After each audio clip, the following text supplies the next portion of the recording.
Locked up tonight, charged with a terrifying plot. Police say it started when he had sex with an underage girl, then tried to get back at her family from behind bars. 7 Action News reporter Andrea Isom talked to the defense attorney, who claims it's an empty threat.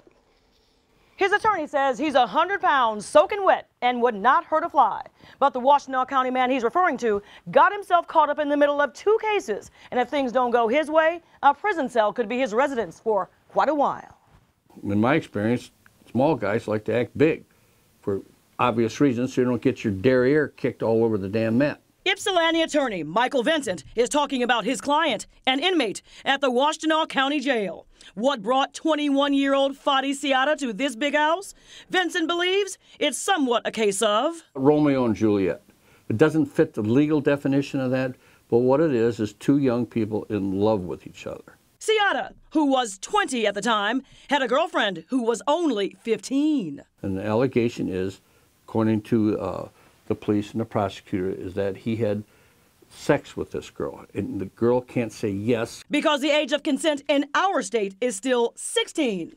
Cases like this are common to the ear, but the second case he caught is not nearly as likely to hear. I call it jail bluster. Jailhouse tough talk, you know, trying to be a big shot.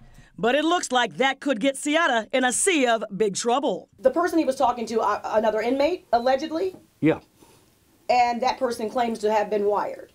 That's the allegation. The allegation is also that Siata solicited a county jail inmate to commit another crime, to break into his girlfriend's parents' house and kidnap them. Vincent understands that sounds sinister, serious, but he chalks it all up to anything but violent, vicious, or vindictive. He has verbal diarrhea, but he's not a gangster, he's not a gangbanger, he's not a crook, he's not one of the people that I dealt with back in the day. Vincent, who used to be an Ypsilanti city cop, can spot a bad guy.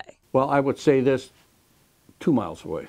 Is your client one of those guys? No. We are still waiting to hear back from the Washtenaw County Prosecutor's Office. Now, Vincent tells me his client had every opportunity to do something malicious if he wanted to when he was out on bond, but didn't. Now, Siata was offered a plea deal, but he turned it down, so they will be going to a jury trial at the beginning of next year. I'm Andrea Isom, 7 Action News.